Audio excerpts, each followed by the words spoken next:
Yeah, baby. We're starting the podcast right now. We're back. You know what, dude? Live. Welcome, everybody, to the show. YKWDn. I started social media and podcasting. The fact. The YKWDn podcast. YKWD's back again. Old school, back in the day, where it all started. Before them all. YKWD. This podcast is so fun and crazy. It has no rules. Shut up. You're ruining this. Where's the bandana, man? Sorry, it's a comedy podcast. This isn't NPR. That's what this podcast does. Is there any better show? This is the original.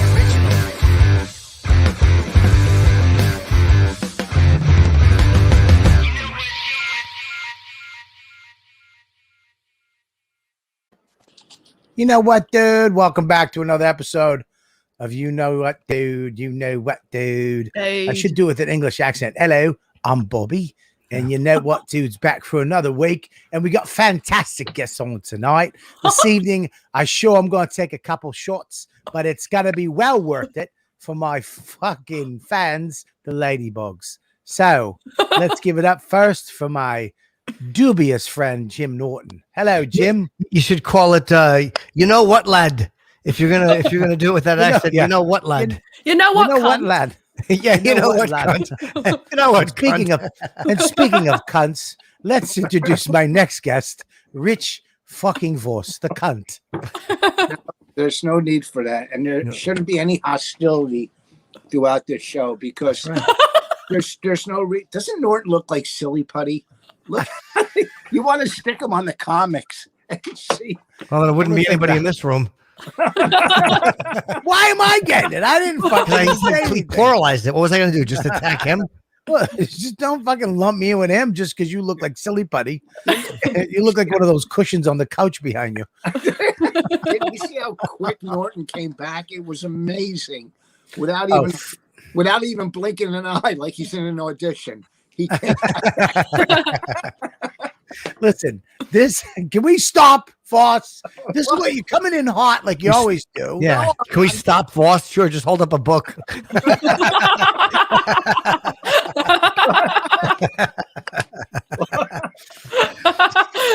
Well, get one between Bobby and Mush. No. Fucking buh-oh. How come I can't look in full screen, by the way, in this fucking ludicrous program? You fuck. How? Push the button, you fucking. I love that Norton, because Norton doesn't know how to use something. It's shit. Yeah. It's better on the bottom right corner of the screen. The bottom right full screen. Bottom right. Oh, God. Oh, I see it. I couldn't see it. There you go. My eyes are going. So anyways, I wanted to have you guys on. Good. I'm glad you came on, Jim. Voss is always on. I'm glad you came up. I love you, Voss. And Gabby, welcome to the show. And Mush is in his car right now in a parking lot in a snowstorm in San Antonio. Don't ask. Houston, like, they're just crippled if they get more than 1 inch of snow. It's fucking, It's crazy and so many people go down there. Hey, I'm going to go to Texas and play golf or do whatever in the warm weather. Ha ha. Fuck them. That's what I'm saying. Because we're stuck up here in the cold. I've never heard of anybody saying they're going to Texas to play golf. I'm sure they do, but I've always heard Florida. I'm going to Palm Beach. I've never heard anyone say I'm going to shoot down to Dallas. Yeah, no, golf. Yeah, they go to Texas to shoot people, not play golf.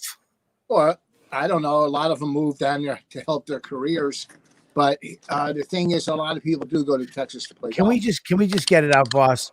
You're mad that everybody's moving to Austin because Joe Rogan sent out the call to all the funny comics, and you didn't hear it. Yep. Move to Austin, and you got everybody moving to Giannis, Tim, Tony Hinchcliffe. Are they all going down there? They're all moving to Austin. Rogan is down there, and they're going to fucking take over that town.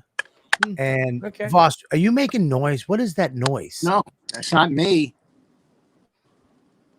I guarantee that was Mush. That was Mush eating a fucking chicken sandwich from Popeyes. No, it's scratchy. The sound. Anyways, it's coming out of your mic. What is that noise? It's somebody typing. Who's typing? It's Rich. I think Voss has typing posture. He's got that fucking that's typing posture. First of all, Mush, is that you? Mush. No,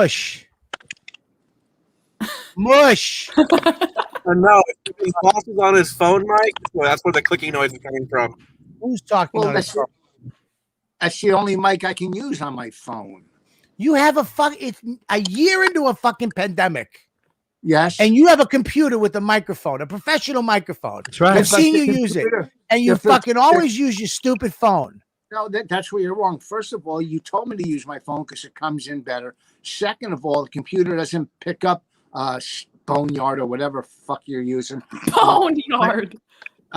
You told me to use the phone last time. I'll take the phone upstairs. It'll probably be, but it's not scratching. If it happens again, I'll take it upstairs where the service is better. I don't like your hands directly in camera.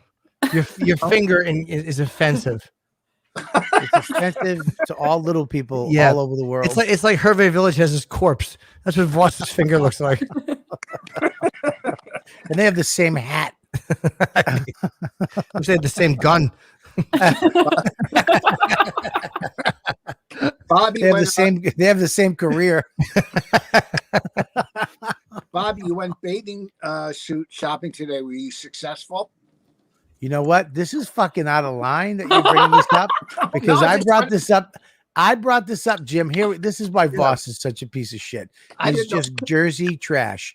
Mm-hmm. I brought this up to him today because I was very fucked up that I tried on all my bathing suits from last year. You tried them on in front of your carnival mirror? Get out of here. Why? They're bathing suits. You can find one easily. Don't give real advice after a joke bomb. Yeah, I don't like don't let a joke bomb and then give real. But all kidding aside, they are for sale everywhere. What do you like in a bathing suit? I like the ones with pockets. That's Voss. Yeah, that's Voss. That you should use as a promo for Uncle Vinny's. I had to go. Thank you, Mush. I had to go to DXL. Go ahead. Sorry. I had to go to DXL today and get new bathing because my wife, she always does this to me. She puts out clothes that she knows don't fucking fit anymore. And she'd be like, you need to try those on. I need to try them on so I'll feel like shit because they don't fit. And I'll get angry and sad and suicidal. And I get mad. And then you're going to just go to DXL and get some new stuff. Why don't I just go get fucking new clothes? DXL is fat guy store. Or keep your shit and make yourself lose weight to get into that. I try not to buy bigger clothes because I put weight on too, but I'm like, fuck it. I'm just going to feel like a pile of shit until I drop enough to wear this. Jim, I'm leaving Thursday. The only way it would fit is if I got a knife. Oh, okay. Oh, that's right. You're going to Aruba. I'm going to Aruba Thursday. It's not whatever willpower I have, unless I did heroin for the next 3 days, it's not going to fucking fit. How far off was it from fitting? Was it a little snug or like, no, this is not until August. This one doesn't go back on until August. If I dropped 100, I'd have to leave it. Oh, I know. Yeah. Some of my pants since the pandemic don't. It's what are you going to do? You're not as active now. That's the problem. So. No, it's not. It's not that at all. I hate serious Voss. I do too. Supportive Voss is repulsive. What is this angle? It's a screensaver.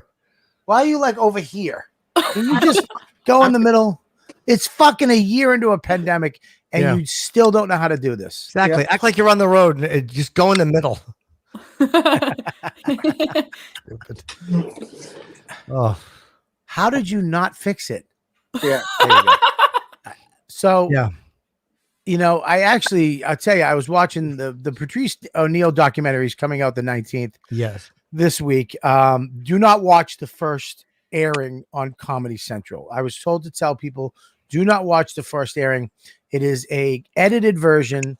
It's not the version that Mike Bonfiglio and Billy Burr and all those created because they can't cut into the office. So they have to edit it down.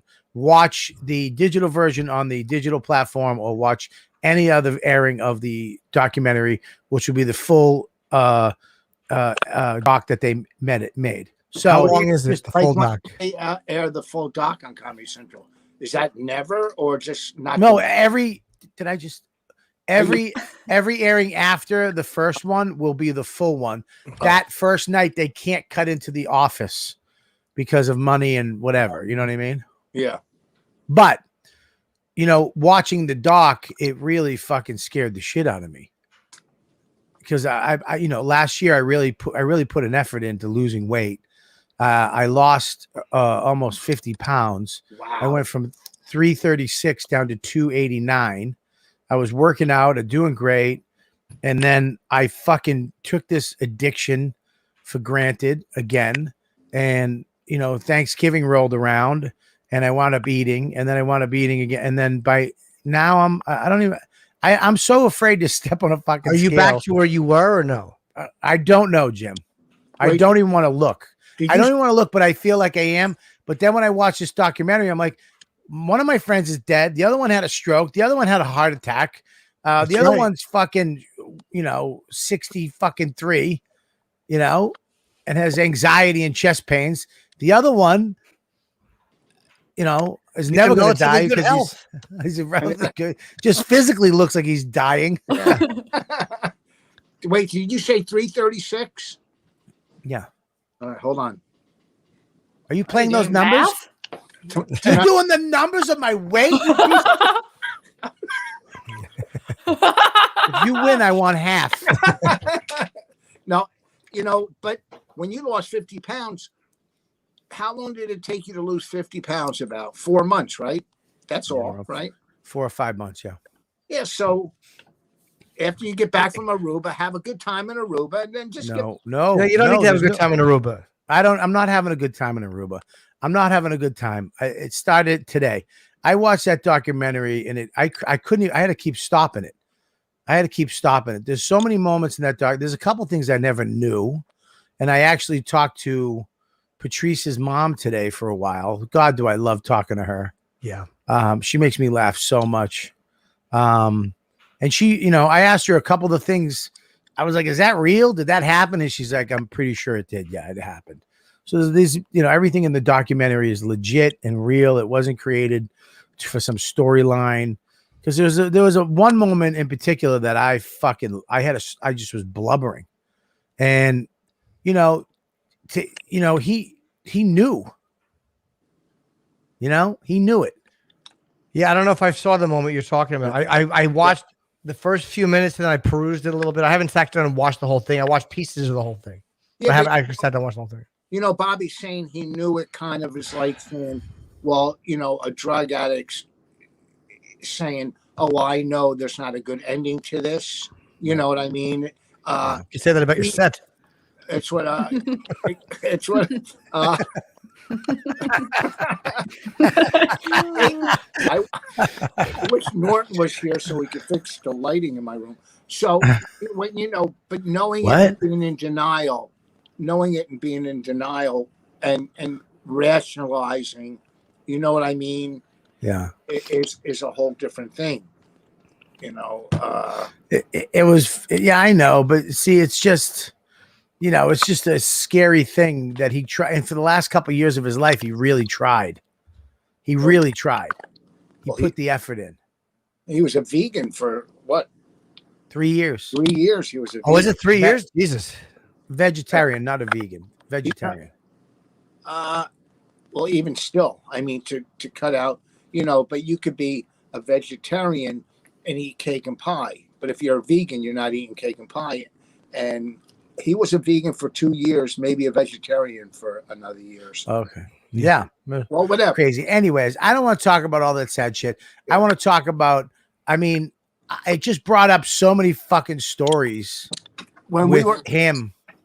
when we were at the funeral, Keith does it really well. When we were at the funeral, Why? Can I stop for a second? Oh, you like this? But go ahead. I'm sorry. I didn't know there was a certain topic. I thought we were just talking about Patrice. No, I'm so excited about what you're going to say. It's the fact that you fucking put your camera back over here. Oh, sorry. You're a technical moron. Yeah. Yeah.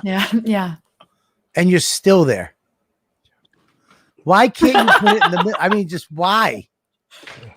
Well, you know what? If you're watching this, just go over to the opposite side of me so it looks like I'm in the middle. It's amazing the irony of a light switch when you know there's not going to be any bright ideas.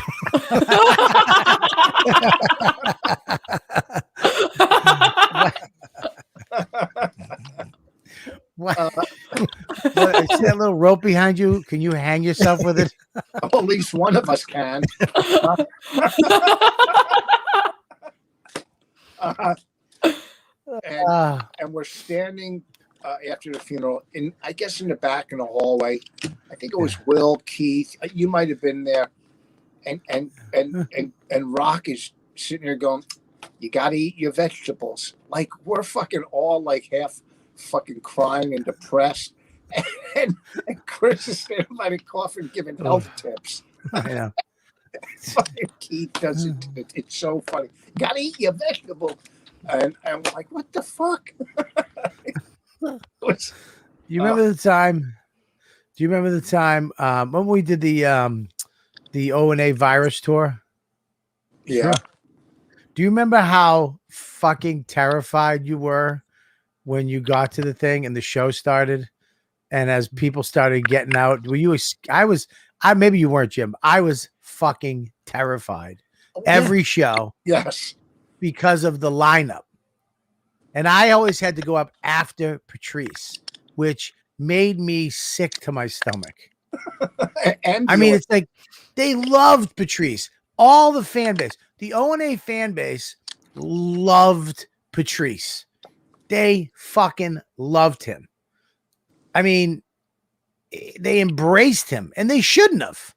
I mean, you think about it. It's mainly a bunch of rock and roll white dudes, but he was so funny. They loved comedy so much that they were like, fucking, he's the best. And they embraced him and he would go up and murder. And I would just be shitting my pants backstage. That had to be crazy to follow. I mean, you've closed those Comics Come Home too, but following Patrice had to be the most nerve-wracking thing on that tour. Sure, because you never knew when you were going to go on. It was like within a 2-hour period. Why he would always he was the worst too. Even at the cellar. Norton closed those shows, all of them. No, not all of them. I closed the one that Bill in Philly. I closed that one, but I closed, and it might have been one more I closed. I didn't close it. I know Mencia actually closed one. Rogan closed one in fucking in Vegas, and I forget who else. Brewer, did Brewer close one? No, I don't know. Yeah, I don't remember.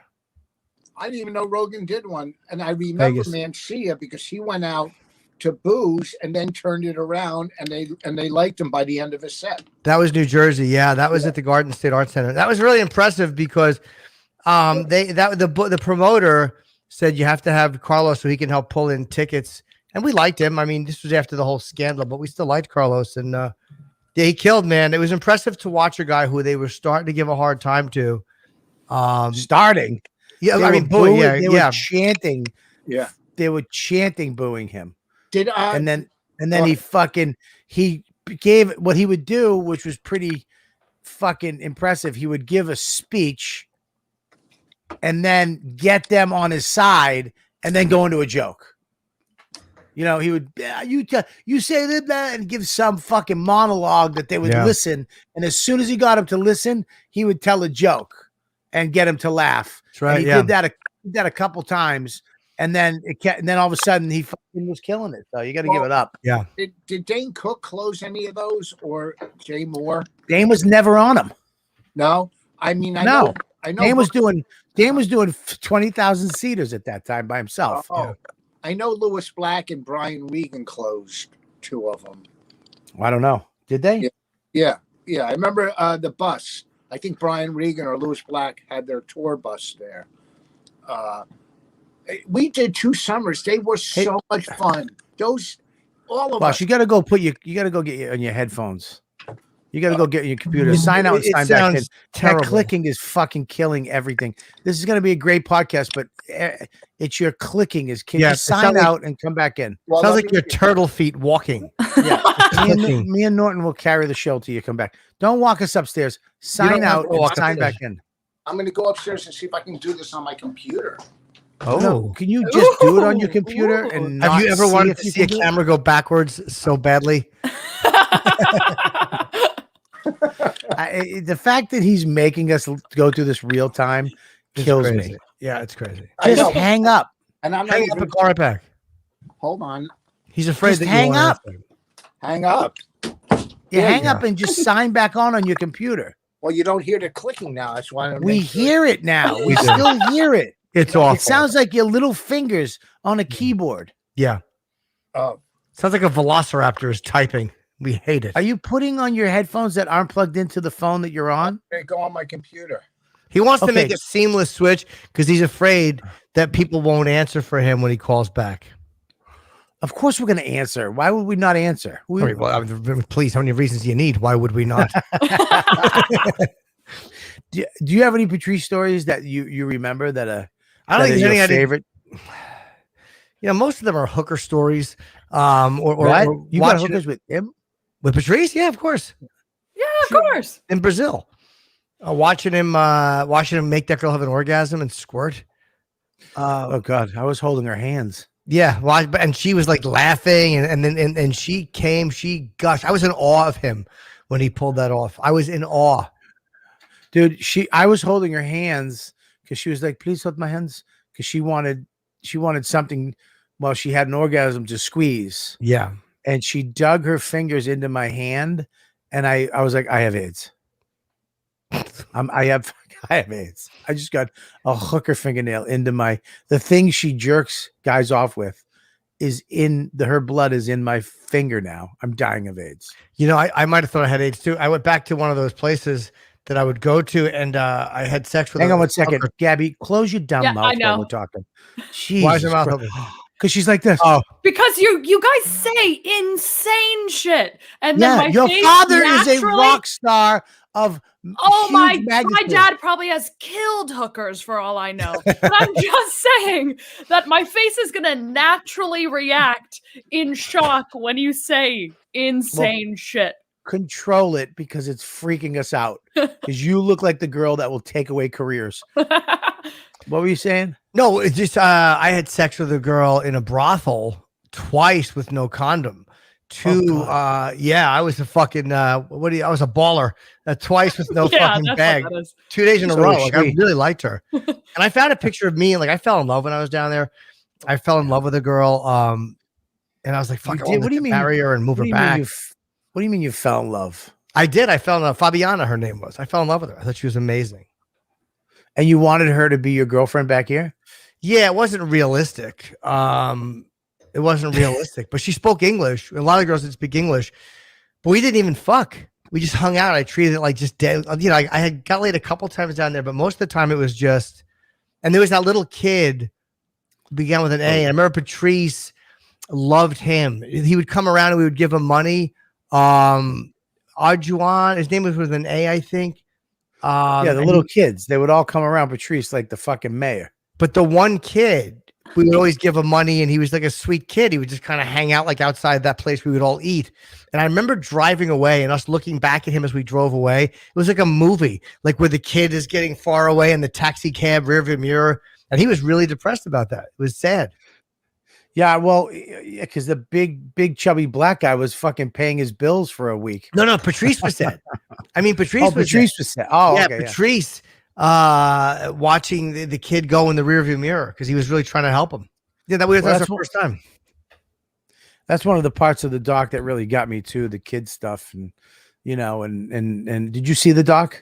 I saw part of it. I didn't see the whole. I'll watch the whole thing. I watched the first few minutes, but I didn't wind up watching the rest of it. But I will. Yeah, he was very look at there he is. He was very.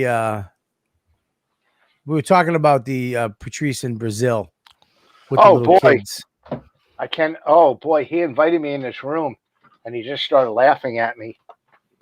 Why? Too bad he didn't have a club. What's that? Oh. Oh, that was he must have said something good because his eyes opened up. I don't know. Maybe I got undressed or something. You got naked in front of Patrice? Maybe. I don't know what happened. Why? What do you mean? Why would you get Oh my naked? God, Vos was the hooker. That's No. Why did you get naked in front of Patrice? Maybe there was two other people there. Oh, I get it now. Just say it. I remember Norton. What he was doing is Patrice had a bag of dildos. Yeah. and he would travel because he couldn't fuck like he wanted to, and he felt bad, I believe, for the girls that he wasn't banging them their way, so he would give them orgasms. So he got into Brookstone's foot massagers and glass dildos. Yeah. And the glass dildo was because there was no pores or something, so it'd be easier to clean. Yeah. Easier to clean, and he had a bag of them that he would go down, like he'd have to do carry on with dildos because he didn't want to, because they were glass and he couldn't put them in a checked bag because they'd smash. So he'd have a duffel bag full of dildos and he'd put them right through the fucking conveyor belt.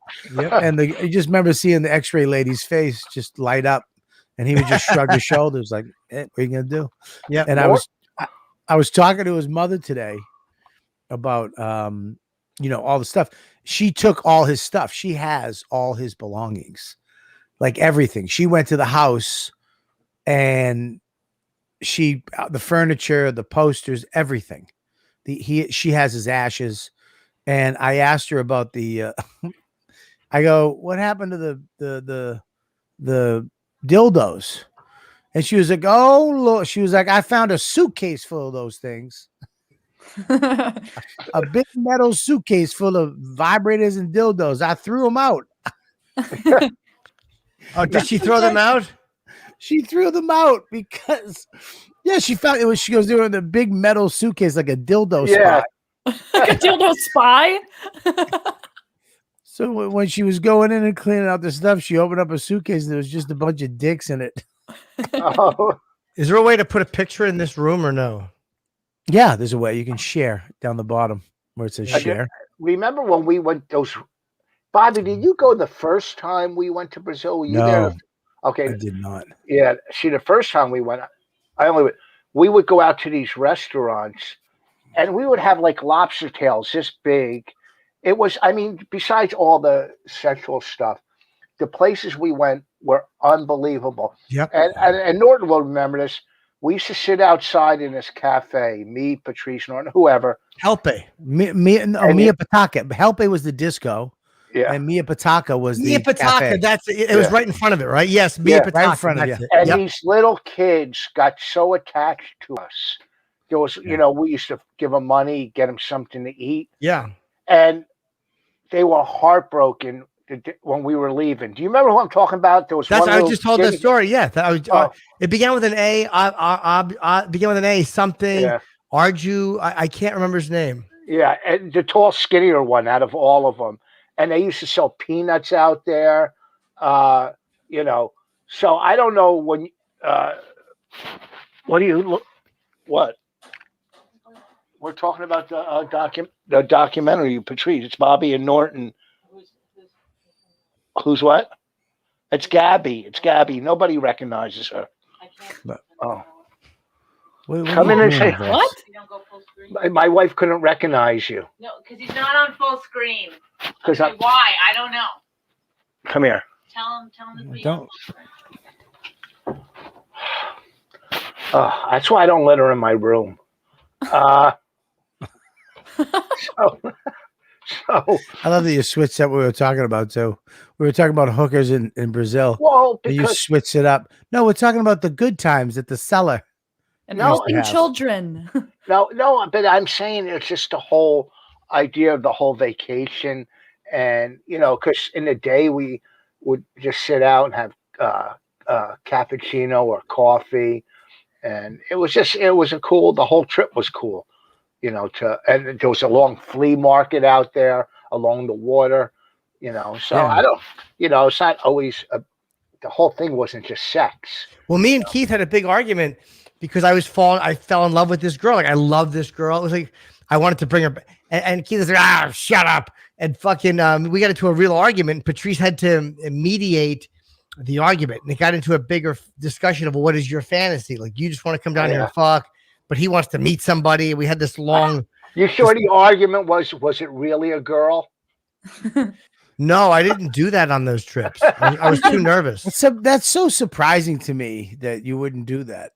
I mean, that would be the place to do it. I mean, that's the motherland. I know. Motherland. Yeah, I think I was too nervous, probably about. I didn't know the area. I was with all you guys, and like I didn't want to venture off. I think that's probably why I didn't. And we thought you were doing that anyways. You might as well. Yeah, no, I didn't. When we went to the Monte Carlo, Norton wouldn't wake up until the sun went behind the favelas, and then it would come out like Nosferatu with fucking jorts on and an Aussie shirt. Was I getting up late? Was I waking up late? Dude, you wouldn't. We were waking up at like 9. Me and Keith were working out. We were playing tennis with Jason Steinberg.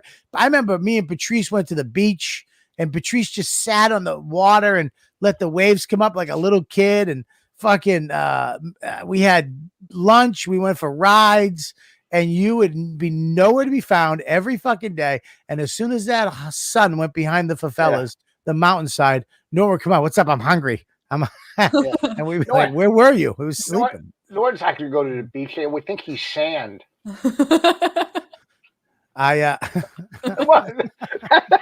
was not that good, Vos. I mean, it was good. It wasn't that good. Of all the things I could be, sand. Oh my God, yes. Lena, look at the open micro. Mollusk, any of the mollusks. Shut up. Sorry. Terrible. I'm gonna get a drink. You guys keep talking. I'm gonna grab a beverage. Yeah, from the piano. That's a nice place. Norton's got a beautiful place. Yeah. What do you remember? You have any stories about Patrice that you remember? Who, me? Yeah, like what's your favorite Patrice story? There's so many of them. There was one I really liked though. It was just so dumb. I was driving him back to Jersey City, and we get to a space. I go, let me go upstairs, go to the bathroom. And it's just so stupid. As we were walking from my car to his place, I don't know if I went first, he went first, but I said, I don't have a fucking thing going on in my career. I don't have a manager, an agent. I have no prospects, nothing to look forward to. And then he said exactly the same thing. And we both just started cracking up and kept walking like you know what I mean? Because we had, we were still doing comedy, but there was nothing in our future, either one of us at the time. And we just started laughing. Crazy. You were right. That's right. I mean, there's so many. Here's a good one. Here's a good one. Me and Patrice, we went to read together for 2 leads of a sitcom. For Marcy Phillips, who was the head of casting for NBC I think it was NBC. Yeah, and we get in there. So Patrice doesn't want to do it, so he doesn't take his face out of the copy. He doesn't want to be there, and I can't act. So I'm trying to read with him, and Marcy's yelling at me. And I go, he won't take his fucking face out of the copy. How can I connect with him? How can you snitched? Well, she was yelling at me. I go, yell at him, right? and she threw both of us out. And we're walking down the hall of NBC. Right? We're cracking up. And we're walking down this long hall. And there's like 4 executives behind us. And I farted real loud. and he fell on the ground. Laughing so hard that he fell to the ground. Just the dumbest little things made him fucking laugh like that. When we were in front of Boston, remember Florentine used to he showed us that thing. You'd walk up to somebody, go, "What time is it?" Yeah. And as they're looking, you keep walking. We were doing that in front of Boston, and he's falling on cars. His laughter was so contagious. Do you know what I mean? And it's just, or anytime we were at Boston, there could be like 8 people in a room. If you said something, he'd be in the back and he would scream before he laughed. Yeah. You know what I mean? Jeez. And it was just, just so many. When we were at Caroline's, me and him, I would host a show. He would go on, kill. Then I go back and I start doing crowd work, and I'd go to like someone in the audience, look at the size of your eyes. And he would scream in the back, Jesus, maybe he has like glaucoma or something. And everything I said, he would scream in the back and stick up for the guy. And it was so fucking, it was so funny. He was fun. He was fun to do show. He was fun to do that shit with. He loved fucking around. Wow. I remember I was on stage at the Cellar. He would walk in. First of all, he'd stand in the hallway and literally just block the light.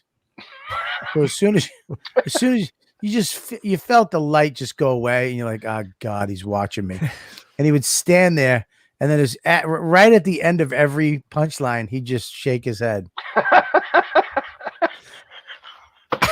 After every, I'm not kidding. I don't care. It starts fucking with you. You start going, oh shit. And then I started changing my act on the fly to do something that he would like. You know what I mean?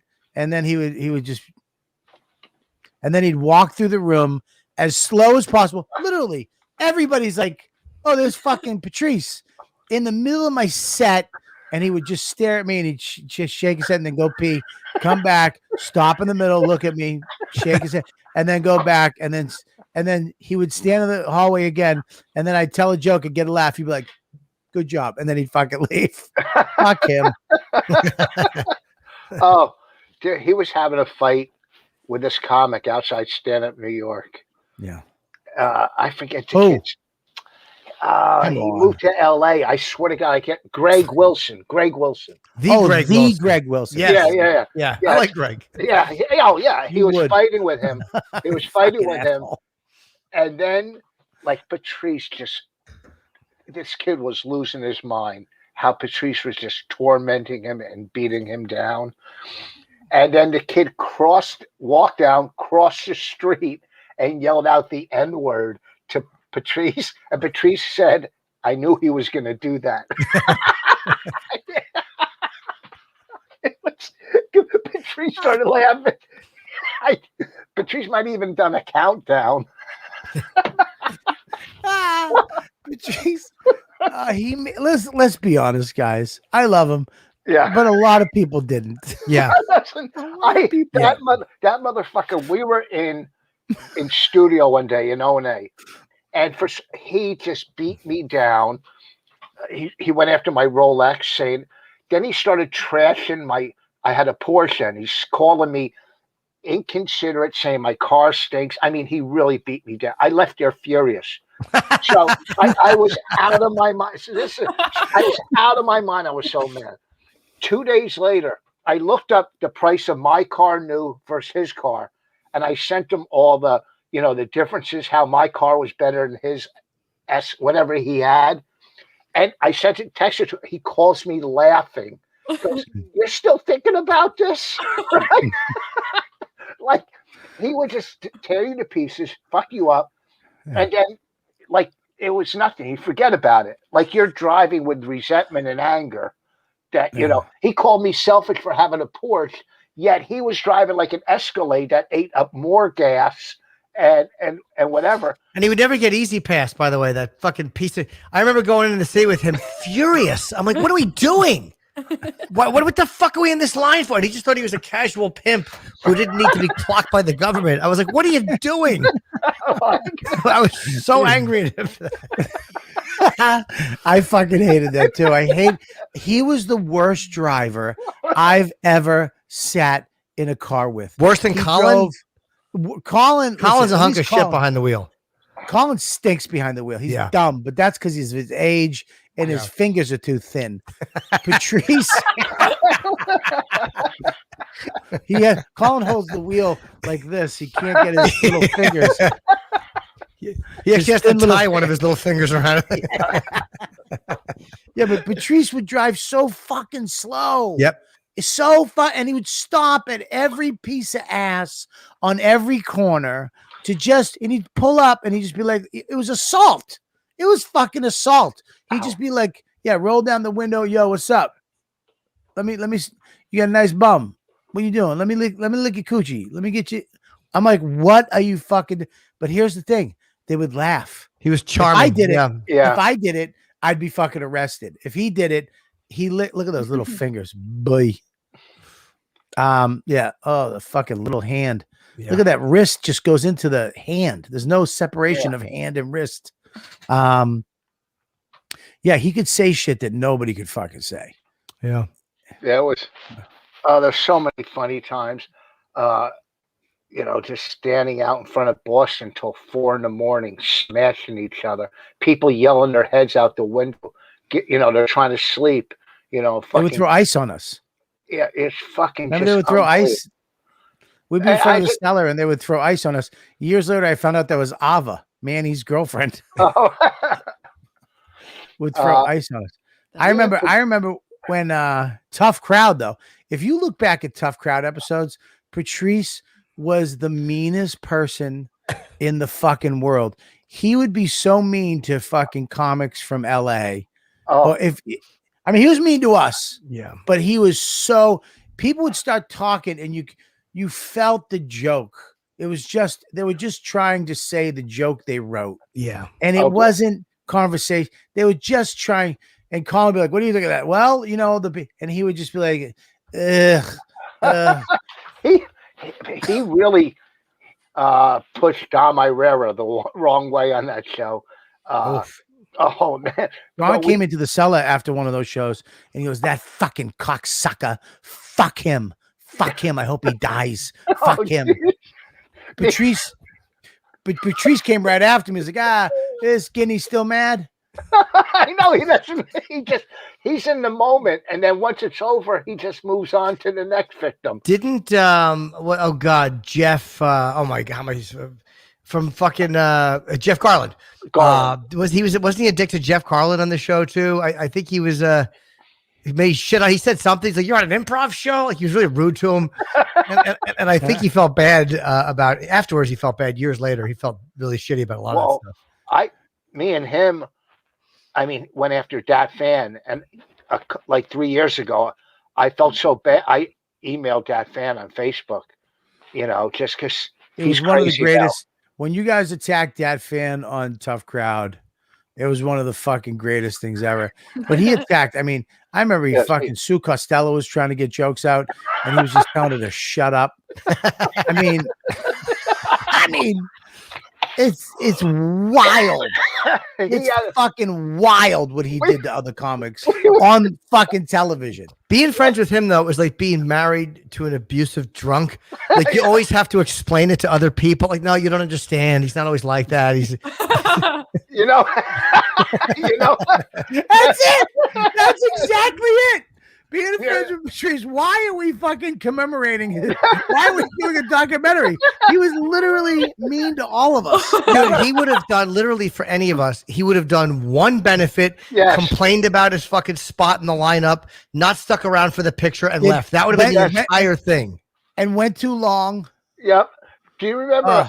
He was like, do you remember Foresight in the movie Steven Seagal, where he just went around killing people? What? Do you remember Forsyth in the movie Steven Seagal? In the Steven Seagal movie. I know, but you said the movie Steven Seagal. What are you talking about? John Forsyth? The actor? No, the other one. Jim, get a fucking a water cup. Stop drinking like a fucking a transitioning asshole on. It's infuriating. I understand that. It is very, very upsetting. Surprised you don't have a chandelier on that piano. Come on, that wasn't that bad. It was worse than that bad. It was terrible. It's a background. A chandelier joke, you boob, on a fucking Zoom background. Oh, that's a Zoom background? I thought that was your place. No, I moved. This house. is my New York place. I live in this giant mansion with a piano. That's my place. And a string of Peloponnese. Me and Patrice were we were walking from the cellar one night. Yeah, that guy. William Forsythe. Yeah, Ah, he was like that. Just he could at any moment just take you out and then have a regular day. But we were walking from the cellar, so we went downstairs of Boston to that bar. Me and Patrice and Ben Bailey and DC Benny were down there just minding their business, and we went down there and just smashed them and beat them to pieces. They really think they won against us, like because they're delusional, but they were minding their own business, and we just walked in like two bullies and fucking attacked. That's all we did was attack, or he did. Because can I say why though? He was mean. We're all mean. I would say he's one of the meanest Yes, out of Keith- all of us. Him and Keith. too. yeah. But Keith, here's what Keith's laugh doesn't even make you feel good. Keith is worse because at least when Patrice laughed, it made you happy. Yeah. Keith's laugh is toxic. Bob's fat. Wait, hey, Bobby, tell him what Keith did before you shot your stream. I did the pay-per-view thing. You know, I mean, look, Oh. it makes me sad that I'm not fucking, Bert Kreischer. I can't make $1 million in a night. Yeah. I mean, I'm fucking, I don't even know how much I made. That's how little money I made. But he calls me up that day. He can I'm like, barely talk. I haven't talked to him in like a week. I'm like, oh shit. I go, hey, what's up, Keith? He goes, I hope you bomb on your live stream. And he hangs up. The last I've talked to him. And then when he first started talking, Keith, he called Bobby up, and what did he say? He goes, "You're fat," and he goes, "I'm just working on my speech therapy." Oh no, he would call me up when he got his stroke, and he would go, He didn't "Bob, get the his stroke. He fat didn't fuck." audition for it when he got his stroke. Yeah. When he booked his stroke. When he had his stroke. When Amazon his- delivered it. Well, let's be honest. He got funnier when he had a stroke. Listen, he called me up. He's going. I pick up the phone. He's going, Bob, a fat fuck. Bob is a fat fuck. Bob is a fat fuck. I'm like, what the fuck is this? He goes, I'm in speech therapy, and the lady told me to pick a sentence. And you just hear the lady in the background laughing. He's like, Bob is a fat fuck. But I like Patrice was mean. I don't know. Keith, Can I explain something to you? What Keith would do, and it was very subtle, he would whisper in Patrice's ear. So someone would come down, or someone would be walking up, and he'd be like, look at Eddie If's shirt. Yeah. And he would set Patrice off. He would set him down that road. Look at Eddie's dumb shirt. And then he would get into it, and then he would keep him going. He would keep him going until somebody cried. And a lot of times, Eddie If fucking left, never came back. Yeah. well, Eddie came in all arrogant, and he said to me, "How much do you make at colleges?" And I'm like, "What? I barely do them." No, and Patrice's eyes lit up when Eddie came in bragging about doing colleges. And I'm telling you, no one even said anything for 45 minutes. I called Norton driving home. We're both driving to Jersey, and I go, we couldn't stop laughing. Do you remember that? Yeah. No one said anything because it was just fun to watch. Like the staff was gathered. It was a really weird. It was like pounding Bill Burr for doing a gig on a bus. It was like one of those moments where it's just so much fun that other people are just enjoying the beating. I think I was one who came in. I was like, Billy, because I think I was living with Bill at the time. I turned that gig down. That's why he got it. I turned that gig down. Oh, And he came in. I go, Billy's doing a gig on a bus to get playoff tickets. no, well, Yankees Diamondbacks. Yeah, Yankees Diamondbacks. Yeah, World Series, right? and when And, Patrice pretended he was walking off the bus, he goes, "You guys were great," and he walked like he's walking down. Do you remember when? I mean, you had to put your next comic, ding. Billy was sweating. Sweat was pouring. He was sitting at the bar Because we were laughing listen, we used to laugh so hard the whole restaurant would kind of clear out because we would take over the restaurant. Like other people were there eating, and they were like, "What the fuck is happening?" Because there was grown men just screaming, laughing at the end, and this one guy just sweating. Oh, Bill canceled the gig. He didn't do it. We beat him out of money. Oh, did he not do the gig? No. When we went after Matt Reese's haircut, he wanted to fight us. Oh. He wanted old box cutter lips. Oh. It was, Jesus Christ. and then we used to go. I don't know how to start it, but like after we leave the cellar, we would go play basketball. Yeah. Down in the projects, but then these like comic strip acts would come walking into the cellar with like a basketball, and Patrice would look at him, and go, "What the fuck are you doing?" Because they weren't part of the crew that was playing. They just wanted to go play ball. Who was playing? I remember going. I never played. Here's how it went. We would do the spots. They would get over around 1 o'clock, 2 o'clock, and then we go to the projects. Sherrod, Vos, Matt me, Frost. What? Matt Frost played. Matt Frost, Matt, right? Yeah. Lewis Schaefer, Kevin and Hart. We'd all go down. Wasn't Kevin a better player than people thought? Oh, he was great. Because he's such a Kevin twerp, was and people great. are like he's gonna suck, but he was actually really good. He was good. He was awesome. And then we got you pom poms and a little mega horn. I wouldn't play. Remember that? We got you pom poms and a little mega horn. Because you sat on the bench and you were our little cheerleader. And then the night it all ended. This is when it all ended. We did that a bunch of times. And the night it all ended when the black dudes from the projects came out and they wanted a ball. And we were like, we got to go. And No, but we didn't never they went play? And they were actually cool. They knew everybody was a comics. We actually left. Sherrod, that's the night Sherrod slammed Matt Frost to the He ground. flipped him. He Right, flipped him. yeah. Colin was a good ball player. Colin was really good at ball, man. Yeah. Colin was good. Patrice was good. Little Kev was the best, though. Yeah. Yeah.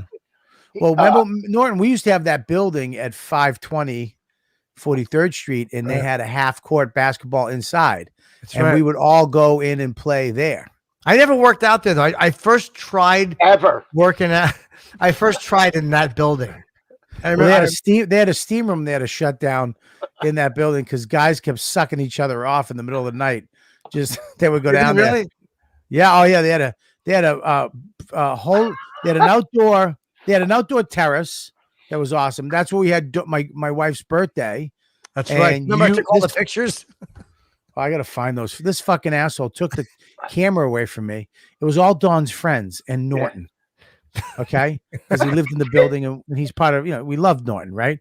So, but he takes my camera. He just goes out. Hi, I'm the official photographer of the party, and he would snap a photo, but like up in their face. So we looked at the photos. It was just eyes and noses. He didn't put it down. It wasn't. It was really bad. He didn't put it down his pants and take pictures like that. I think he did. I think there was one. No, I don't think in Dawn's party I would have done that. I think I just took pictures of their feet and hands. Really, just awful photos. Well, they had a steam room in there, and they wound up shutting it down because guys in the building would just go in there and just fake steam, and just suck each other off. So there was shut it down. I remember I used to, depending on which guy was working the front desk, whether or not I would have certain young ladies meet me upstairs. No. We had. What was his name? He was Teddy. Filipino. Teddy. Hello, Robert. Hi, Jim. Yeah, he was very nice. He was very sweet, always smiling. But this door guy would fucking literally just like this. Front door. One night, a woman from the building was being attacked out front. He locked the front doors and called the cops. She was trying to get in, and she couldn't get in because he locked the front door. Oh my God. But Jim would bring certain people in when Teddy was working because Teddy was always like this. And they would just come in and go up. And the parking was under Carlos. Remember the parking? The parking guy. Was that? It was a parking guy. Bobby and I, parking guy. And then I had a camera in my car go missing. And there was a picture of this girl's fat ass on it. And I was like, fuck, I got so mad. And then that one guy got arrested for stealing out of that garage. Remember that guy? One of the guys, he was a real dick. I used to call the parking. Billy parking Carlos speaking with me. Imperial Parking de Carlos. Yeah. 15 minutes. Okay. Yeah. Okay, 15 minutes. Yeah. Yeah, that was the fucking days, man. Yeah. Yeah. It was fun. I remember that's when Patrice came over.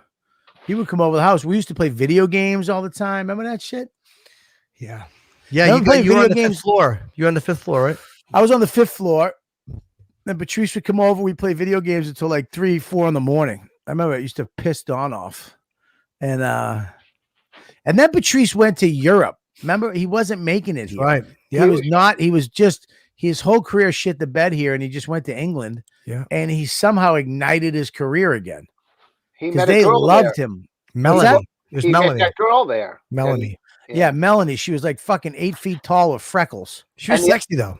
And the other guy, remember he used to bring that guy around the tall Gavin. Gavin, yeah. Okay, From yeah, but he would always. I love Gavin, but he'd be at Patrice's house all the time, and Patrice would be like, "Yo, man, you got to take Gavin," and you'd be like, "What?" He goes, "Gavin's coming over today," and then they put him on the phone. "Hello, Bobby. I'm gonna be over your house in a little bit. All right, Mate, all right, mate." And you'd be like, "All right." Yeah, he came over my house one time because Patrice was like, I need a break," and he came over, spent the day, and then I was like, "All right, dude, I gotta go get a little nap before my show." And he goes, "All right, mate. I'll wake you up in an hour or so." I'm like, all right. Like he wasn't leaving, but he was too big to fucking tell to beat it. So I was like, I just went in the other room and took a nap with Dawn while he played video games in the room. Then Dawn made dinner. She made a fucking pork roast this big. We had 4 slices, 2 for me, 2 for her. He ate the rest of it. I remember going to, I was in Amsterdam with Patrice a couple times, but we're in Amsterdam and we would go to the red light district. And Lisa Lambanelli said, "Can I go?" And he made her cry, but he apologized to her years later. Why did he make her cry? He said, "You're not coming with us." But the way he just got into it, he just beat her down. Yeah. At times he would express himself in a less than pleasant way. But when she was doing radio, towards the end, he was making amends to a lot of people. Yep. He made amends to her. So there was a comic I was in Amsterdam with. So he went into the red light district, and I just sat and had coffee. So he's with this prostitute in the window, and when he's done, him and the prostitute were smoking pot, and the prostitute said to him, "What do you do?" And he said, "I'm a comic." And she said, "Do you know Patrice?" Well, dude, I was with Patrice the first time he ever went to Amsterdam. Me and Keith and Patrice went the first time. And I remember I got there first. I was at the Ibis Hotel, little tiny hotel. Then Keith got in. Keith literally was like, "Where's the horse?" And he didn't put his bags in the room. He go like, "Here, take my bags. Where's the horse?" And we went right to the red light district. We went to the local one. It was during the day. It was like 3 or something in the afternoon. And we went and they were like kind of ugly, but we didn't care. My chick had like fucking acne. It was, but I didn't care. I remember she had like zits on her chest. It was disgusting. But we didn't care. We were like, fuck it. We're in Amsterdam. We come out as soon as we were done. We're like, all right, that's it. I'm done. I got it out of my system. Let's go back to the hotel. We walked 3 feet, saw another one. We were like, one more. And we went back in, got 2 more. And we found out later that we were in the local one. And that night we went to the regular one. Patrice got in and let me tell you something. He went in.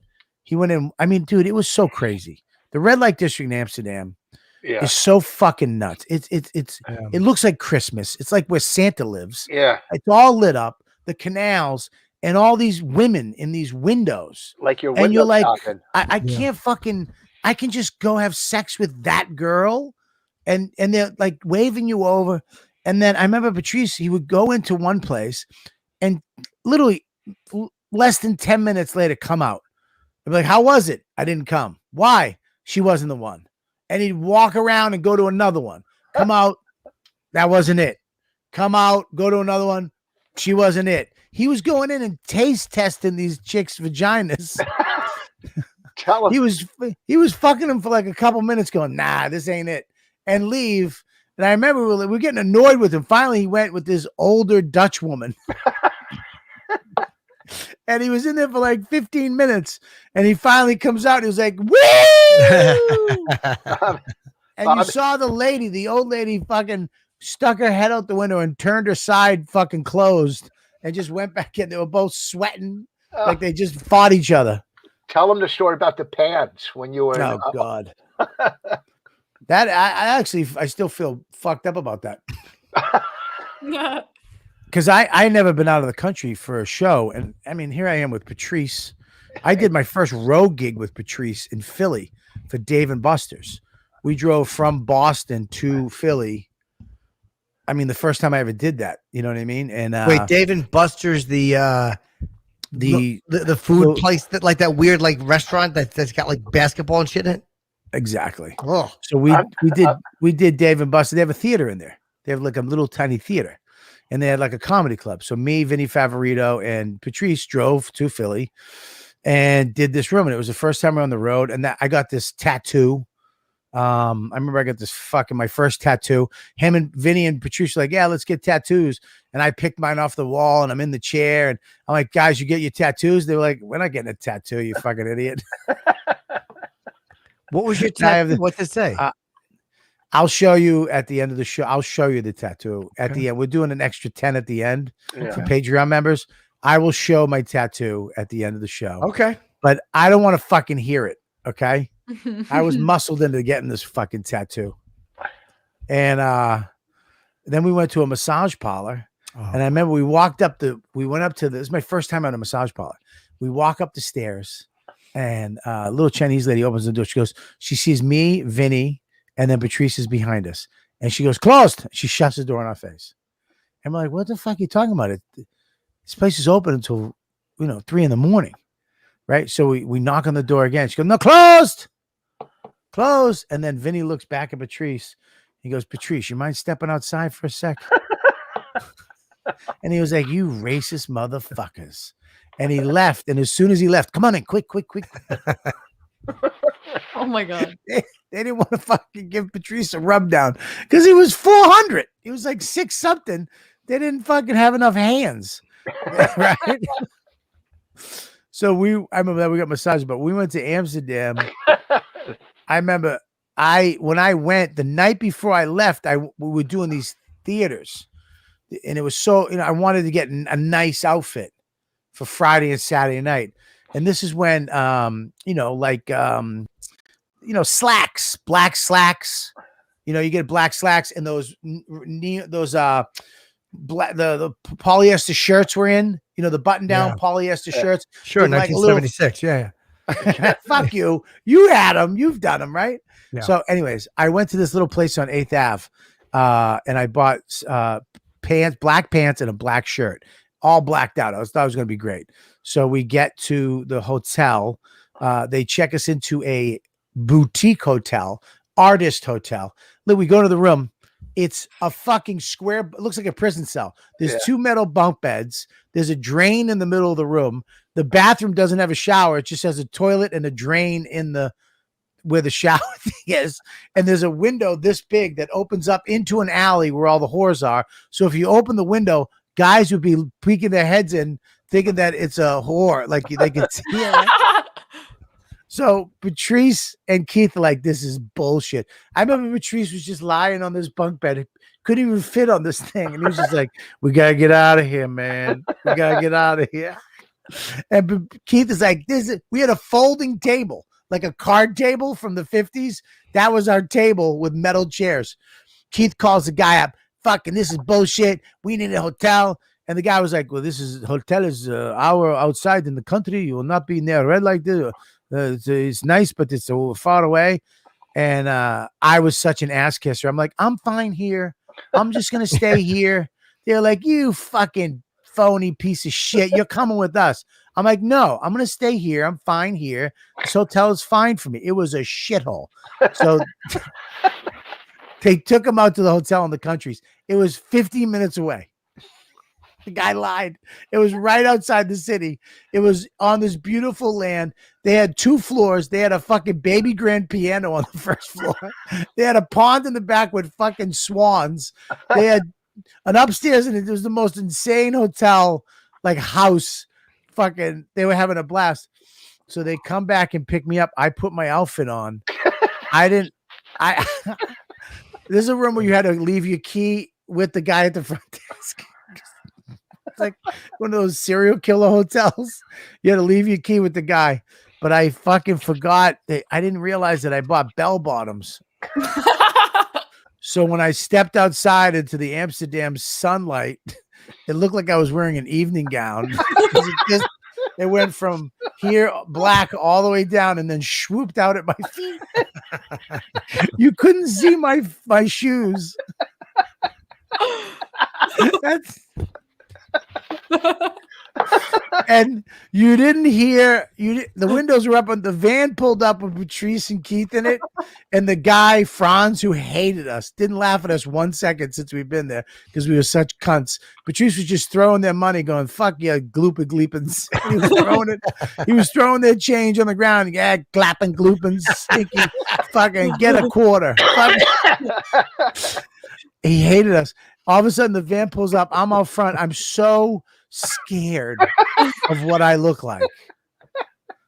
I know that I look like I'm going to an award ceremony as a woman.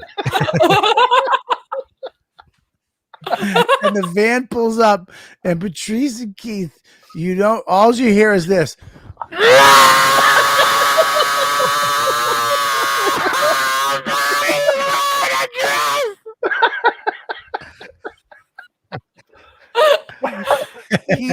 Keith literally disappeared from sight because he fell on the floor laughing.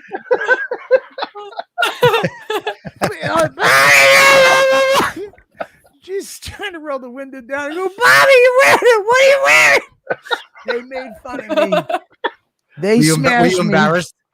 Buddy, I'm gonna be serious. I almost cried. I had to do 2 shows that night, and I was wearing an evening gown. I was so sad inside. I had no option. I couldn't go back and change. I rolled the dice, thinking that maybe it's not that bad. As soon as they pulled up, they were smashing me so bad. They were like, "Bobby got raped." Bobby, a pimp grabbed Bobby and made him suck and fuck all night. And that was the outfit they made you wear.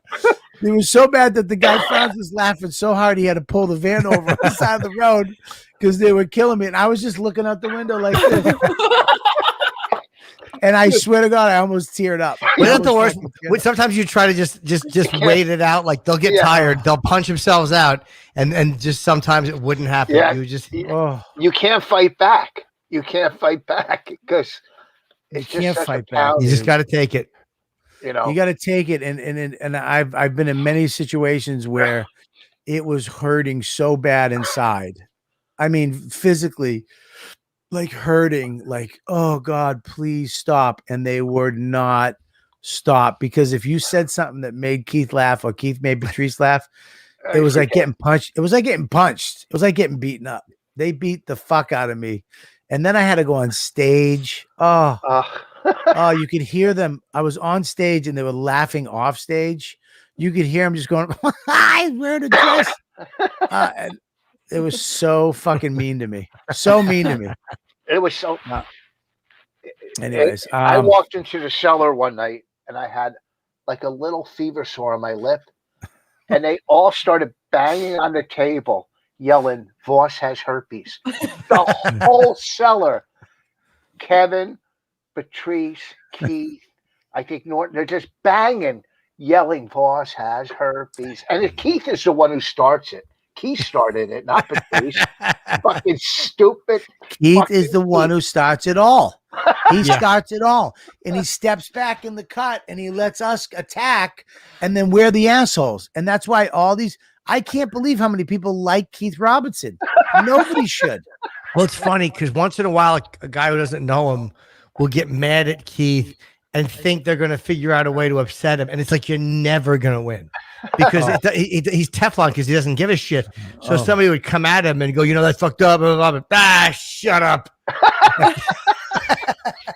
And that's it. That's all you get back out of him. Oh, it's just so fucking funny. So anyways, all right, well, we're gonna wrap this up a little bit. I did want to talk about something. We do an extra 10 minutes. Norton, of course, has got Jim and Sam on Sirius Satellite Radios, the morning show. I mean, now that whole station is fucking stacked. You, Bennington, the Bonfire. When are those guys going there? I think in March. Oh, is it March? Okay, yeah, because I've heard that they had agreed, but I haven't heard anything from the company. So in March, I guess. Are they going back to the time at 7:00? They're going where what's his name? Ellis was. Where the fuck was Ellis? He was I at. think he was before Bennington. Bennington, yeah. Oh, okay. Yeah, so it's going to be you guys, them, and then I believe Bennington, which is, I mean, that's crazy. That's fucking great. Yeah. And then you got the Covino and Rich guys. I don't really know them too well. There you go. And Rich Voss, of course. My wife hates me. I fucking love the podcast, dude. I really do. you. Have you ever listened to it, Norton? I have with him and Bonnie. Yeah, I have. I've been on it once and I've heard clips of it, but they're great together. So funny. The fucking disdain you have for each other is matches the disdain Beautiful. everyone else has for you. Fits. And of course, Gabby. What's up, Gabby? Follow me on Instagram and Twitter. Gabby is Brian. Gabby, I Gabby. mean, this episode, I feel bad. Gabby, it's just us fucking yammering. It's I hard love to it. get I love to hear the old stories. Yeah. And I mean old stories. Oh, go fuck yourself. But one thing I want to talk about are the extra 10. I guess we just spent an hour talking about how it was, and a lot of comics, and I hear it a lot now. The table's dead. That style, that comedy is dead. That generation's over. We're finished. Blah blah blah. We're gonna talk about that in the extra 10. They're all Mike right. We are done. Mike V. Suarez. Mike, you have a podcast with Greg Stone. What is that? Mr. Ridiculous, talking about comic book movies, stuff like that. It'd be fun. Hey, thanks for doing it out of the car. The poor kid's in the car because in the house is fucking dead. So he jumped in his car to run the show. Hope you have the heat on, kid.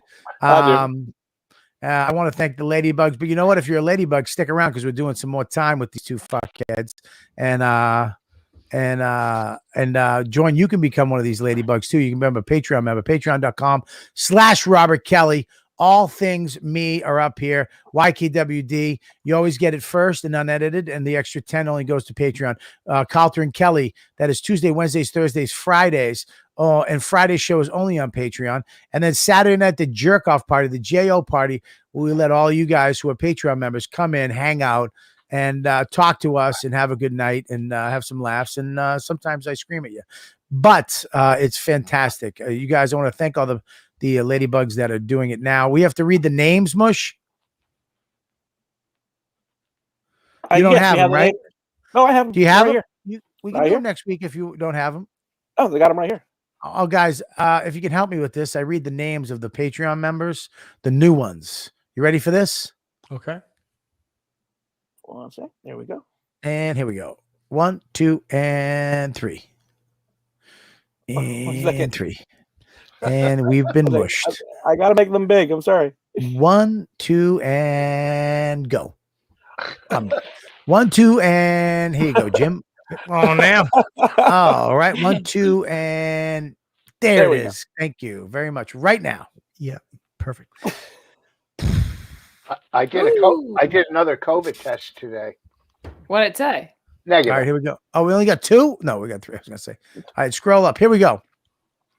Hey, Voss, on the $10 ones, you guys want to read something? $10 ones, you have to do something extra, like, a 10-gun salute for the $10, or you can say something 10 times or whatever you want to do.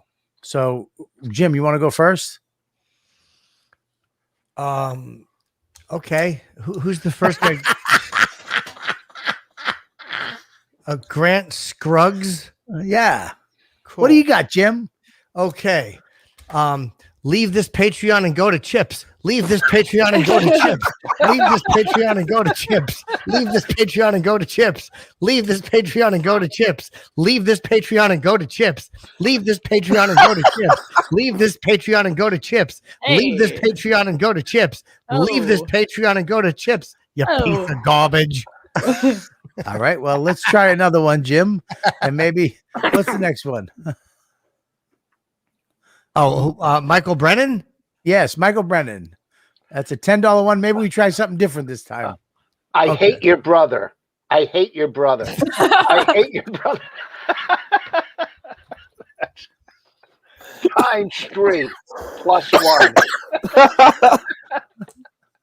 Andrew Hickerson, I want to thank you for becoming a member. Jessica Lubinsky, thanks for becoming a member. Jim, we got one more here. $10 one. What do you got? James Heatherman? Yeah. Is that the guy? Yeah, that's him.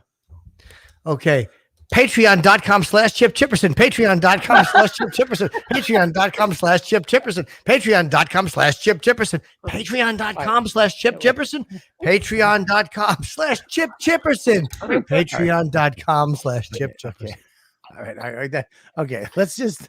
That was only 8. Patreon.com/Chip Chipperson. That's 9. Patreon.com/Chip Chipperson. That's 10. Mush, don't die. All right, let's try this one more time. Let's, Jimmy, one more time. Read this one, and then maybe come up with something a little different on the things. All right, ready? Here we go. Okay, for who? Derek, you're gonna read his name right underneath that. No. Right on there, Chesty. Right. Oh, Chesty Red Nuts. Yes, How many times do I have to, how many times do I have to say it? 10. Cameo.com/Chip Chipperson. Cameo.com/Chip Chipperson. Cameo.com/Chip Chipperson. Cameo.com/Chip Chipperson. Cameo.com/Jim Norton. Cameo.com/Jim Norton. Cameo.com/Jim Norton. Cameo.com/Edgar Mellencamp. Cameo.com/Edgar Mellencamp. Okay, I'm gonna Derek Johnson. Thank you for being a member. Nicholas Ford. Thank you for being a member. I love your cars. And we have one more we could do. Jim, would you do the last one? Maybe we'll come up with something a little different, than what we've been doing. Maybe something like for Jose Padilla. Okay. Yeah, something like that. Yeah. Peckers.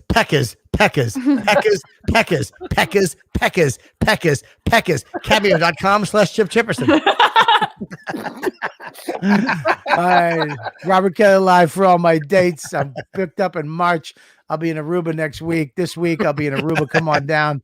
And then in April, go to all my dates. Mohegan Sun. I'm going to be in Utah, the Wise Guys, Uncle Vinny's, all over the place. So make sure you check out robertkellylive.com and become a member at patreon.com/Robert Kelly. We'll see you next week. We're going into the extra 10. So you ladybugs, don't go anywhere. Patreon members, stay right there. You know what, dude? We'll see you next week. All right. So anyways, guys, they do say that, and we're going to do 10 minutes, but they do say, first of all, you want me to show you the tattoo, or can I get away with not showing you? Yes. Show it. Yeah. Does it say good? Does it say Goodyear on it?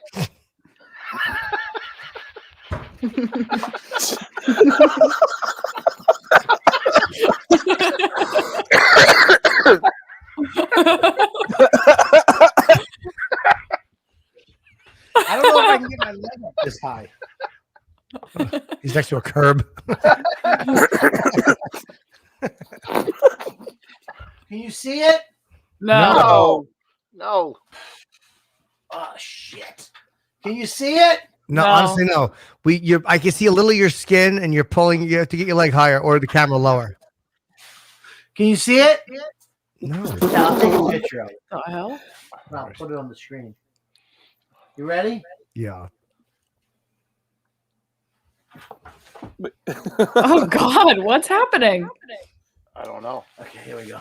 All right. Okay. All right, you ready? Okay. Woo! That was hard. Oh God, this looks like shit too. I hear an echo. You're an echo. That's Voss. That's not me. Oh, maybe it is. Turn the volume on your. Okay, you ready? Yeah. You ready? Mm-hmm. Okay, open. What? Fit. Fit. Here we go. This is just embarrassing. Jesus Christ. Here we go. Am I in the fucking room? Hello? What? Yes, you're Yeah. here. They're here. There is an echo out of nowhere. Yeah. Why is the echo mush? I'm not sure. Trying to see where it's coming from. Give me 1 second. Yep. Jesus Christ.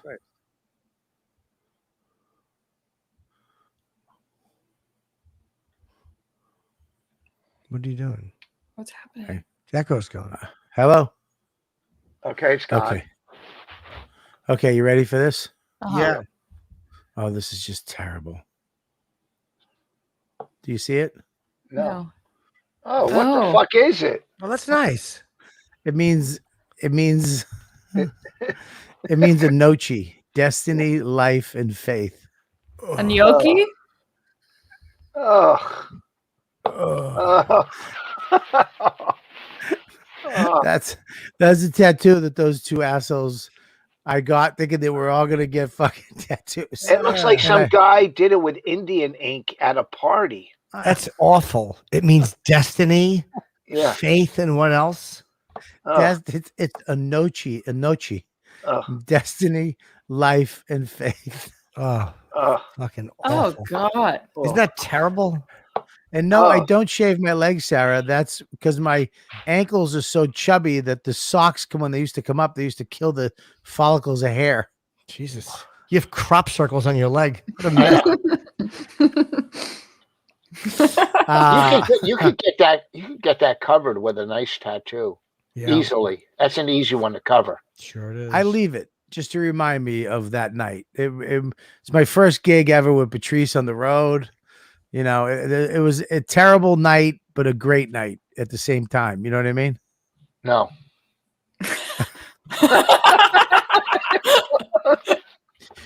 So, anyways, so they've been actually. I mean, a lot of young. I hear it all the time now. Comics, the tables, and like you'll start busting somebody's balls or joking with somebody, dude. Yeah, whatever, dude. Stop. The table's over. You know, Oh. enough with your shit. Ah, And it's like, you know, it almost makes you not want to play with these young bucks or kid around with them or have fun with them because they're so the table. It's like, you know, I feel like they can't play, they can't do it, so they just said it's stupid. You know what I mean? Or it's over. I was sitting at the table one night, and this kid, I don't know his name, black guy, light skin. Keith had it out with him, so he said something, and I made a joke, trashing him, and his response was, "What's that about?" What? He goes, "What's that about?" I'm like, "Oh, shut up."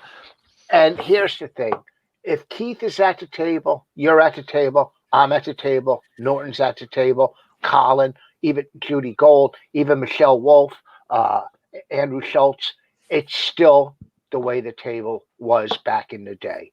Okay. But you'll get 4 or 5 of these, you know, woke comics that can't hang. So they think it's over. It's not over. It just never started for them. it's just people making fun of it. It's just sensibilities change. Where like when we were, you know, we're 50 and older, it was never rewarded to be sensitive. Now being sensitive or feeling like you have been wounded is rewarded. So that's what kind of people gravitate towards. But for us, you know, it was never a reward to be wounded. People were like, "Oh, shut the fuck up," and would make fun of you. But now being wounded is something that's rewarded. Well, it doesn't matter. It could be, it's just we're not going to, if we're all together or any one of us or even 2 of us, if Keith or me or Keith or Bobby or whatever, our personalities are who we are. And that's never going to change. That's who we are.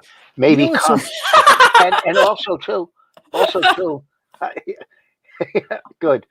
And also too, Bobby, when you're on stage, you're still doing what you kill on stage.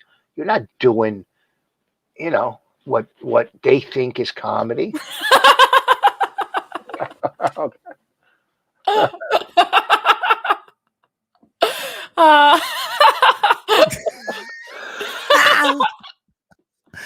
I'm sorry. The extra 10. Norton's back. I just couldn't stand Voss's speech. You all left. Voss's speech, I just couldn't with that. He's gonna have no idea how to get But back you in. left, and I left, and then And he then was by Voss himself. left. He just stopped talking. and Talking. left. Oh shit. Oh, Yeah, that's it so was an funny. infuriating speech. Young Well, I comics think- still, we all still fucking roast each other to hell all the time. It's not like we all sit around and compliment each other. Everyone's Right. still, Yeah, but see, tearing each other you're apart. defensive. You guys are defensive about it. You're defensive about it now. It's like No, it's I'm not not like being a defensive. thing. Well, the way you're saying it No, I'm is not like being defensive. yeah, exactly. Well, We people in still our do it. We generation still are do it. probably It's like ours we- too. This guy's in our group that were our age that were offended or upset. So it's probably the same for them. Like where there's a group of them that will just attack each other, and there's another group that gets upset. Yeah, but I don't. But I believe that. I think Gabby's right that comics still attack each other in a fun. But they with us, it's like that's their defense to us now. Is Well, yeah, dude, that's 'cause- relax with the table, dude. It's like first of all, I only fuck with people that I care about. So if I'm making, fuck. I text If I'm- Norton. if I'm making- Norton. I go, let me finish. I didn't get it. Do you know what I'm saying? Like when they go, dude, it's not the table. To me, that's like a cop out. Number one, you can't even say something funny. You just got to end the game. You're No. just trying to end the game with some horse Yeah. shit, and it's like, we never considered ourselves anything. It's just, we're part of the table. We never did that. We don't think like that. Wherever we are That's is the table. It's not the table. There's not a fucking table. If we were at fucking a restaurant, when we go to Del Frisco's, Norton, those dinners that we go to Yes. with Keith and me and Gnome. you and Gnome. I mean, it's such a great at It's Del an amazing. Frisco's. Colin is always there. Yeah, Oh, that's a great Colin. time. I So good. passed on it. I don't eat steak. They keep asking me. I told them I'm not going to come. Go ahead. They don't have fish or anything. So when we go there, dude, that's all we do is trash each other. Of course. I mean, it's we're in the fanciest fucking steakhouse in New York City, and we're being too loud, obnoxious, and we're mean to each other. Keith farted so bad one time, he cleared the restaurant at Del Frisco's. People were mad. And so it's like, to say the fuck it, we're the table, get the fuck out of here with that shit. I remember I was going to a Mets game with my buddy Bill D'Angelo. I was never good at venturing out. I was probably like in 7th grade or not even maybe 6th grade. And we were going to Shea Stadium. It was like a local bus trip. And we were in the 3rd row on the left. And I cut a putrid fart, like one of those, like I didn't know that milk did that to me. I remember the bigger kids, they were 3 rows up and over on the right, fucking smelled my gasser. And they were like, what the fuck? They got so angry. And fucking Bill's like, use him. It was very embarrassing. You look like a glass of milk.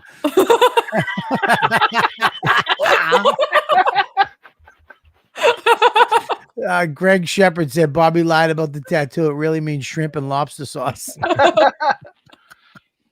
There was it doesn't matter. Go ahead. What? Get No, out of I here. mean, what Go. What do you comics got? say it's over. It's just okay. So we don't have our personalities anymore. That's like saying, It's not that. It's that our generation of meanness and busting balls and being, politically incorrect at any cost is over. Like that type of thing is over. And in some way it is. In some way, they're looking for more universally accepted comedy because they want to make money. Everybody wants to fucking make money. Right. So you're gonna pretend to be offended at something, even if it was funny. You're gonna go, oh my God, even though you think it was hilarious. You're not, we would laugh at anything if it was funny. We would never think about, you can't say that. Yeah. We would never think about, dude, what the fuck was that? That would never be said. But I've had people say that to me, dude, you can't say that. Oh my God, you shouldn't say that. That's terrible.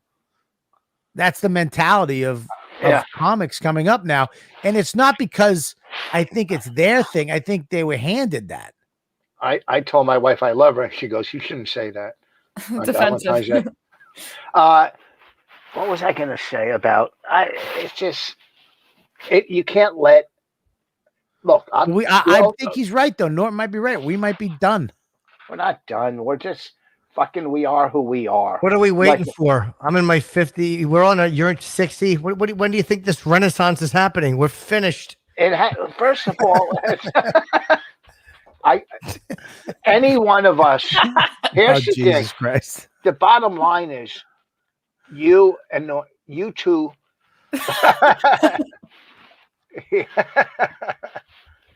You guys can follow anybody on stage, so you're not finished. We're done. It's okay. We're finished. No, stop it. We are. You can follow anybody on stage. Yeah. What does that mean? That It means doesn't nothing. mean That anything. means No you're- one cares. Yeah, you're right. So Nobody what do you say? cares. You say they're coming to the back of the comedy cellar and casting TV shows. No Dude, I one's- know guys who fucking stink. Yeah, of course. Yes, you're talking to two of them. By the way, What I'm is worried it now about- that once the cellar reopens, I'm hoping fucking I still get my spots from Esty. I hope all. Why Of a wouldn't sudden you she doesn't- Yeah, who knows? It might use this to clean it out. Like it's like a mafia vendetta cleans out all the bad blood.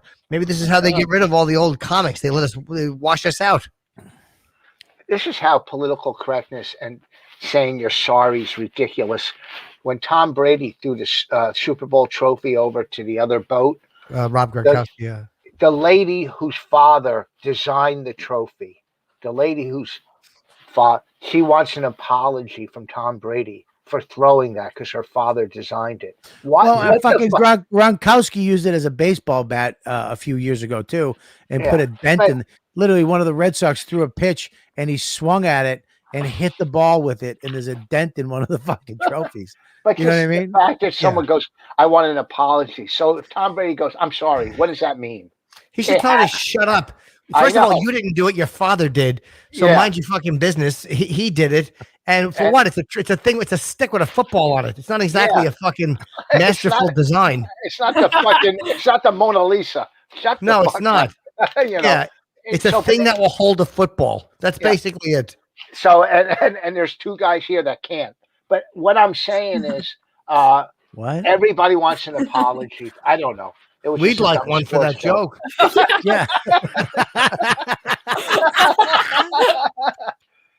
Everybody This wants. is terrible. You can't just say things. I can. Some of them stick, and some don't. Yeah. And that one didn't. Nah, I think you're right, Norton. It is just a stupid trophy, but they hold it in such high regard for so many years. Oh, so silly. And now, I mean, he's got 7 of them. He's done this 7 Amazing. times. Yeah. What we this is the first time he's actually had fun with one of them. Yep. And he threw it from dude. How happy would you be if Gronk missed it and it sunk to the bottom of the Tampa River? Amazing. I'd feel so great about it, especially if someone died trying to retrieve it. Also too, and not bringing it up because, and I'm not just saying it because you look at the roast, my roast, how funny that is, how brutal we all were compared to. It's crazy how he can shoehorn that into. Oh, he's talking about 9/11, and he'll go. Speaking of brutality, it was, and it's free on YouTube. Trying to free on your YouTube because you probably watched it a lot. No, first of all, you jackass, you're the one who said Chipper 10 times. All right, Chipperson. Whatever. That's right. All right. Oh shit! These things hurt your ears. That's because there's nothing in between yours. Yeah, the echo is bouncing off each other. Yeah, those headphones are trying to smush together. See, your mean comedy's over. That's true. Fuck you. It's all over. This show's over too. I want to thank you, Jim Norton, Rich You're welcome. Voss, Thank you, Gabby, and of course Mush for being in the car. And we already gave you guys your plugs. But you make sure you check out vossroast.com. Get Chip Chipperson. I did Chip the other night. God, it's infuriating. Yes, we both did it. It's so infuriating. He talks right over me. he doesn't let me tell a story. Yeah, he did And then take he'll- the idea. He takes the joke. Yeah. Oh God. And his merch, listen to me. I could pay my house off with the merch that Chip makes. Wait, you don't like I- the St. Patty's Day merch? No, I actually this is the problem. My kid sleeps with his stupid Chip blanket, the Grinch. Good. It's on my couch every night. So every night when we watch a little movie or a little Schitt's Creek or a little TV show to get him in bed, he has that stupid blanket on, and Chip's stupid face is looking right at me. Ah, that's good. It Good, makes me good. I'll sick send myself. something else to the lad. I'll send Max something else. He wore Chip to school, the hoodie. He's probably the I was talk like, of the dude, I town. don't. Yeah, well, no, he's not the talk of the town. He was the talk of my house when he got home. I'm like, dude, you can't wear Chip hoodies to school. Send him your obituary. You know what? I hope you fucking. I hope your headphones snap. I said that to until you- Norton. What? Oh, I I thought said you said send him it to your me. obituary. No, I wouldn't say that. me and Voss play a game every time we hang up the phone called "I Hope You." Right. Yeah. Oh my god! I hope you tonight. You go play your tickets, and there's black ice, and you slip and hit a tree, and your ticket wins, and Bonnie gets it and takes all that money and goes and fucks Ted Alexandro on an island. I hope your bathing suit won't pass your ankles as you're running into the water. I have nothing. Did you call it a bandit suit? Bathing suit. Man, Did he say bathing suit? Yeah, I did. All he right. said All right. banding suit. All right. I said thought you bathing said suit. banding suit. No, stupid. This isn't your hack morning radio show where you have an instant replay. I said bathing suit. All right. All right. What are Well, you hold getting angry for? Whoa. You fucking old. I'm sorry. I was nugget? only kidding. I wasn't Yeah. angry. Oh. I Why hope would your I- house light's on fire again and you're in it. Yeah. Lights on fire like it's a cigarette lighter. I don't like your beard. You look like fucking Harry Dean Stanton right before he died.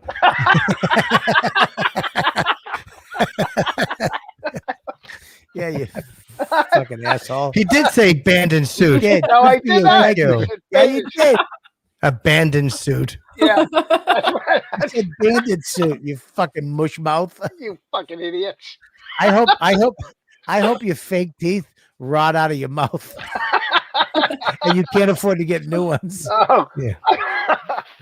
I don't have anything. I could sit here. I think you're dead boss. I think it is over. It's All right, guys. done. Yeah. All right, we'll see you guys next week on You Know What, Dude? Right.